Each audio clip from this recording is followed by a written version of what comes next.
BC రిజర్వేషన్ల విషయంలో తాను చేసిన ఆరోపణలు అవాస్తవమని తేలితే రాజకీయాల నుంచి శాశ్వతంగా తప్పుకుంటానని, ఎక్కడైనా చర్చకు సిద్ధమని బీజేపీ ఎంపీ ఈటెల రాజేందర్ సవాల్ విసిరారు.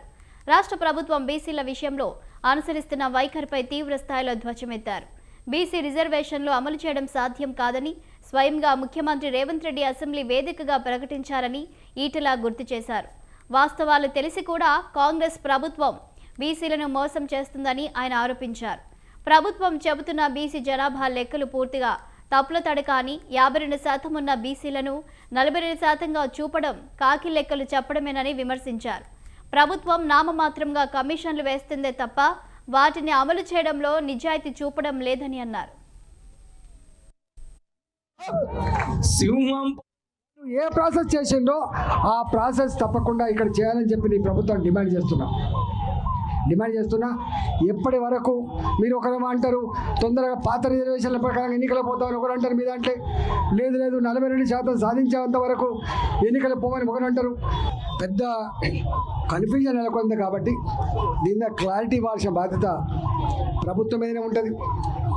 ఇవాళ బంధు పార్టీలు పిలుపు ఇవ్వలే, ఈ బంధుకు పిలుపునిచ్చింది బీసీ జేఏసీ పిలుపునిచ్చింది. దానికి ఇవాళ కింద ఏం జరుగుతుందో వాళ్ళకు రిపోర్ట్ ఉంది కాబట్టి అనివార్యంగా అన్ని పార్టీలు కూడా ఇవాళ బీసీ జేఏసీ ఇచ్చిన పిలుపును ఇవాళ అమలు చేసే పరిస్థితి వచ్చింది, దానిలో పాల్గొనే పరిస్థితి వచ్చింది. సంతోషం. మోడీ గారి క్యాబినెట్లో 70 మంది మంత్రులు ఉంటే 27 మంది మంత్రులు ఇలా ఓబీసీ వాళ్ళు ఉన్నమాట వాస్తవమా కదా చర్చకు వస్తారని చెప్పి అడుగుతున్నా.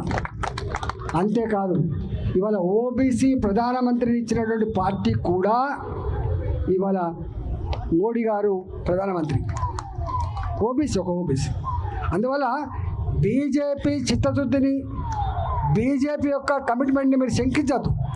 నేను అడుగుతా ఉన్నా, 30 సంవత్సరాలు మందకృష్ణ నాయకత్వంలో ఏబీసీల వర్గీకరణ కోసం ఉద్యమం జరిగితే వచ్చినట్టే వచ్చి ఫలితం మళ్ళీ చేజారిపోతే స్వయంగా మోడీ గారు హైదరాబాద్కి వచ్చి ఇంత పెద్ద జాతి ఇన్ని సంవత్సరాలుగా ఒక న్యాయమైన పోరాటం చేస్తున్నప్పుడు ప్రజాస్వామ్య వ్యవస్థలో ఆ ప్రజల యొక్క కోరిక నెరవేర్చాల్సి అక్కడుందని చెప్పి ఇవాళ ఏబీసీల వర్గీకరణ